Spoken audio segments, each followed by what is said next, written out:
आप सभी को नमस्कार।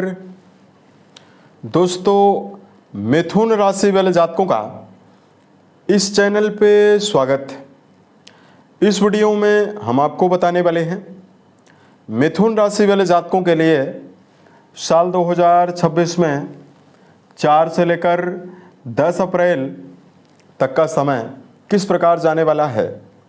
अप्रैल महीने के इन 7 दिनों की समयावधि में ग्रहों में हो रहे परिवर्तन और राशि के ऊपर बनी हुई ग्रहीय अवस्थाओं के आधार पर आपके जीवन में क्या संभावनाएं आपको मिलने वाली है। किन मामलों में मिथुन राशि वाले जातकों को कम प्रयासों में बड़ी सफलता मिलने वाली है, वहीं कहां पर मिथुन राशि वाले जातकों को संभल कर काम करने की आवश्यकता भी रहने वाली है। तो ये राशिफल मिथुन राशि वाले जातकों के लिए ही बनाया गया है और आपकी चंद्र राशि के ऊपर प्रभावी है, तो आप इसे इसी आधार पर देखें।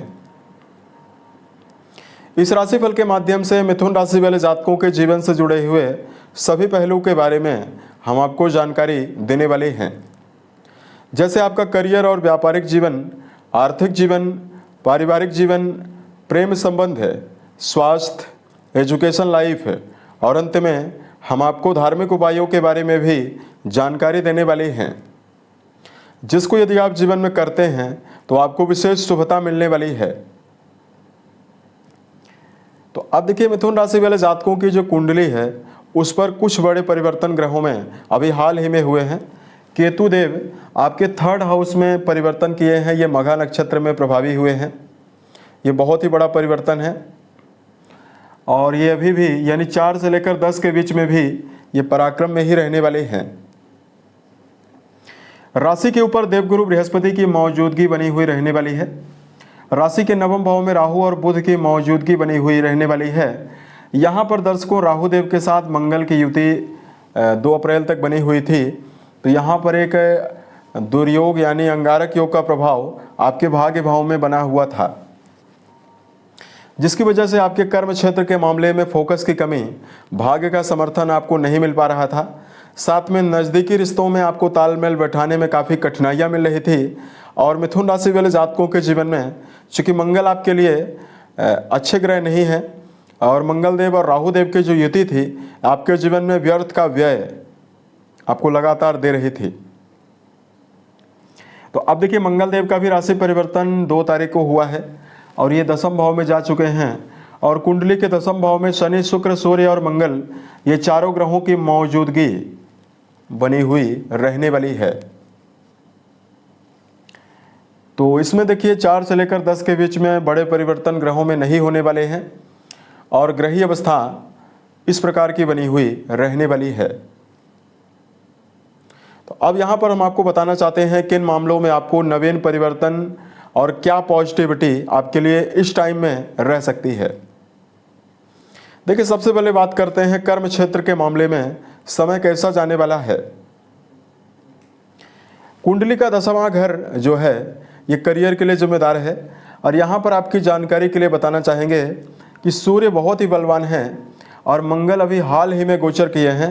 तो सूर्य और मंगल का जो पराक्रम योग है ये आपको बहुत ही व्यापक रिजल्ट आपको देगा। दूसरा, राशि के 10वें घर में शुक्रदेव उच्चस्थ अवस्था में बने हुए हैं, तो यहाँ पर मालव्य नाम का राजयोग भी रहेगा। तो कर्म भाव में कई राजयोगों का निर्माण होने से आपके जीवन में कर्म क्षेत्र के मामले में कई अवसर भी आपको मिलने वाला है।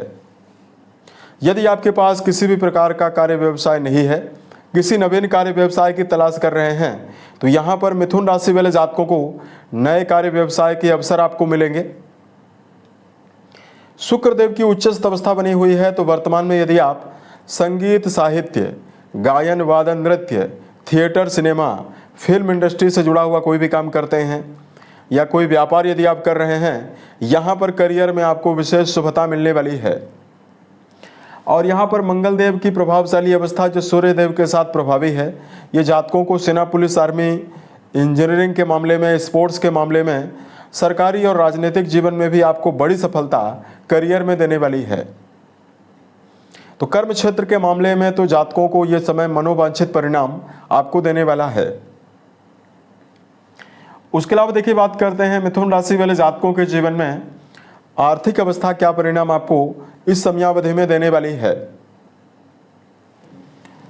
तो देखिए लाभ भाव के जो स्वामी हैं ये मंगल ही बनते हैं, जो कि नवम भाव से निकल चुके हैं और अंगारक योग के प्रभाव से ये निकल चुके हैं। और यहाँ पर देखिए मंगल देव की जो दृष्टियां दर्शकों हैं ये सुख भाव को भी देखेंगे, तो यहाँ पर बहुत ही बेहतर है। दूसरा देखिए गुरु बृहस्पति राशि के ऊपर बने हैं और सप्तम भाव को लगातार अपनी मूल त्रिकोण राशि को देख रहे हैं। तो व्यापारी जातकों के लिए, जो मिथुन राशि वाले जातक हैं उनके लिए तो बहुत ही बेहतर समय है। व्यापार में आपको मनोवांछित परिणाम मिलने वाला है। देवगुरु बृहस्पति की प्रभावशाली अवस्था साझेदारी से जुड़े हुए व्यापार में भी या खुद का कोई भी व्यवसाय यदि आप कर रहे हैं, इन दोनों जगह पर आपको लाभ देने वाली है। वही मंगल देव का जो दिग्वली अवस्था में गोचर दशम भाव में हुआ है, यह आपके जीवन में नई आमदनी के मार्ग आपको देने वाला है। भौतिक सुविधाओं के लिए किया गया जो प्रयास है, क्योंकि मंगल आपके सुख भाव पर दृष्टि डाल रहे हैं, भूमि भवन वाहन और घरेलू सुविधाओं से जुड़ी हुई वस्तुओं के लिए अगर आपका प्रयास है, इसमें मिथुन राशि वाले जातकों को पर्याप्त शुभता मिलने वाली है। तो इस प्रकार की बेहतर अवस्था धन के लिए भी बनी हुई है। और कहीं न कहीं जातकों के जीवन में कोई कर्जा अगर आपके जीवन में है, तो आप अपने जीवन में कर्जों से निपटने के लिए प्लानिंग कर सकते हैं और कहीं न कहीं आपके लिए ये टाइम बहुत ही बेहतर रहेगा। पारिवारिक संदर्भ में ये टाइम आपके लिए कैसा जाने वाला है? दोस्तों, 4th हाउस परिवार की अवस्था का निर्धारण करता है और इस भाव के स्वामी बुध हैं, जो कि राशि के 9th हाउस में बने हुए हैं और बुध बहुत ही बेहतर अवस्था में बने हुए हैं। तो यहाँ पर देखिए लंबे समय के बाद परिवार में चल रही समस्याएं मिथुन राशि वाले जातकों के जीवन में समाप्त होने वाली है। बुध की बेहतर अवस्था मिथुन राशि वाले जातकों को परिवार का समर्थन आपको दिलाएगी। कुटुंबी जनों के साथ आपसी संवाद करते समय आपको प्रसन्नता होने वाली है। साथ में मिथुन राशि वाले जातकों के जीवन में लंबे समय से पारिवारिक जीवन की नेगेटिविटी को लेकर अगर आप परेशान हैं, तो मिथुन राशि वाले जातकों के जीवन में सभी प्रकार की पारिवारिक समस्याओं से निकलने का अवसर अब आपको मिलने वाला है। उसके अलावा देखिए बात करते हैं प्रेम और वैवाहिक रिश्ता क्या परिणाम आपको देगा। बात करें प्रेम जीवन की, तो पंचम लॉर्ड शुक्र बनते हैं, जो कि उच्च राशि में इस पूरे हफ्ते में रहेंगे। तो प्रेम रिश्तों के मामले में आपको शुभता मिलने वाली है। तो यहाँ पर जो जातक रिश्तों के मामले में प्रेम संबंधों में जुड़ाव रखते हैं, उनके लिए समर्पण, उत्साह की संभावना, रिश्तों के मामले में प्रबल मनोवांछित परिणाम, एकाग्रता, ये सभी चीजें आपको मिलने वाली है। बात करें वैवाहिक जीवन की, तो देखिए वैवाहिक भाव के स्वामी गुरु हैं, जो राशि के ऊपर हैं और सप्तम दृष्टि से आपके वैवाहिक भाव को देख रहे हैं। तो यहाँ पर वैवाहिक जीवन में जुड़े हुए जातकों के लिए भी अंगारक योग भी समाप्त हुआ है, जो आपके 12वें घर को प्रभावित कर रहा था। तो यहाँ पर आपके जीवन में लंबे समय के बाद वैवाहिक जीवन के मामले में रिश्तों में अस्थिरता से निकलने का अवसर आपको मिलने वाला है। संबंधों के मामले में मिथुन राशि वाले जातकों के जीवन में जीवन साथी का पर्याप्त समर्थन और वैवाहिक जीवन के मामले में उत्साह की संभावनाएं आपको प्रबल रूप से मिलने वाली है। इस टाइम जोन के दौरान जो जातक अविवाहित हैं, जीवन में नवीन विवाह की कामना लेकर चल रहे हैं। गुरु का सप्तम भाव से जो संबंध बना हुआ है, यह आपके जीवन में अविवाहित जातकों के जीवन में भी नए विवाह के प्रस्ताव देने वाला है और आपके जीवन में विवाह होने की संभावनाओं का योग भी बनाने वाला है। बात करें विद्यार्थियों की, तो पंचम घर शिक्षा के लिए जिम्मेदार है और इस भाव के स्वामी उच्च राशि में बने हुए हैं।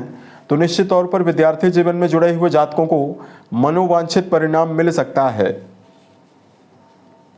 अगर आप लंबे समय से शिक्षा के मामले में समर्पण की कमी, एकाग्रता की कमी को देख रहे हैं, तो देखिए मंगल देव भी आपकी राशि के 9th हाउस को छोड़ चुके हैं। अतः अगर आप प्रारंभिक तौर की पढ़ाई कर रहे हैं या आपका जुड़ाव उच्च शिक्षा के मामले में है, दोनों जगह पर विद्यार्थियों को विशेष शुभता मिलने जा रही है। हेल्थ के मामले में मिथुन राशि वाले जातकों को जानकारी दें। दोस्तों, वायु तत्वी राशि में बुध देव वायु तत्वी ग्रह होकर प्रभावी हैं और उनकी सप्तम दृष्टि आपके पराक्रम घर में बनी हुई है। तो 4 से लेकर 10 के बीच में सेहत की अनुकूलता और सेहत के मामले में आपको विशेष शुभता मिलने वाली है। अब देखिए मिथुन राशि वाले जातकों, चूँकि गर्मी का सीजन चल रहा है, तो यहाँ पर मिनरल वाली चीज़ों का ज़्यादा से ज़्यादा सेवन करना चाहिए। और मिथुन राशि वाले जातकों को अनिद्रा की समस्या ना होने पाए, इसका यदि आप ध्यान रखकर चलते हैं, सही खान पान का यदि आप ध्यान रखकर चलते हैं, तो ये टाइम सेहत के मामले में बहुत ही बेहतर रहेगा। राशि के ऊपर देवगुरु बृहस्पति का गोचर हो रहा है, तो यहाँ पर मानसिक मजबूती और मानसिक एकाग्रता का योग भी आपके लिए बना हुआ है। किसी भी फील्ड में अगर आप काम कर रहे हैं, वहाँ पर मिथुन राशि वाले जातक अपने व्यक्तित्व के द्वारा एक अलग ही पहचान बनाने में और एक अलग ही छाप बनाने में कामयाब रहेंगे। तो मानसिक और शारीरिक दोनों स्तर पर ये 7 दिन आपके लिए बहुत ही अच्छी जाने की संभावनाएं दे रहे हैं। धार्मिक मामलों में मिथुन राशि वाले जातकों को यदि जानकारी दिया जाए, तो देखिए मिथुन राशि वाले जातकों को सबसे पहले तो इस समयावधि में गणपति के ऊपर दूर्वा अर्पित करना और ओम गम गणपतये नमः नामक मंत्र का जप करना आपको विशेष शुभता देगा। दूसरा, मिथुन राशि वाले जातकों को कुटुंबीजनों और घर के बड़े लोगों के साथ अपने संबंध को बेहतर बनाकर जरूर चलना चाहिए। और तीसरा, मिथुन राशि वाले जातकों को बेजुबान जानवरों में गायों के लिए, कुत्तों के लिए, पक्षियों के लिए यदि आप दाने चारे का प्रबंध करते हैं तो आपको विशेष शुभता मिलने वाली है। साल 2026 के सभी महीने आपके जीवन में बेहतर परिस्थितियों का निर्माण करें और आप सफलता के सभी मुकाम को टच करें। इसी कामनाओं के साथ मैं अपनी वाणी को विराम देता हूँ। ओम नमः शिवाय।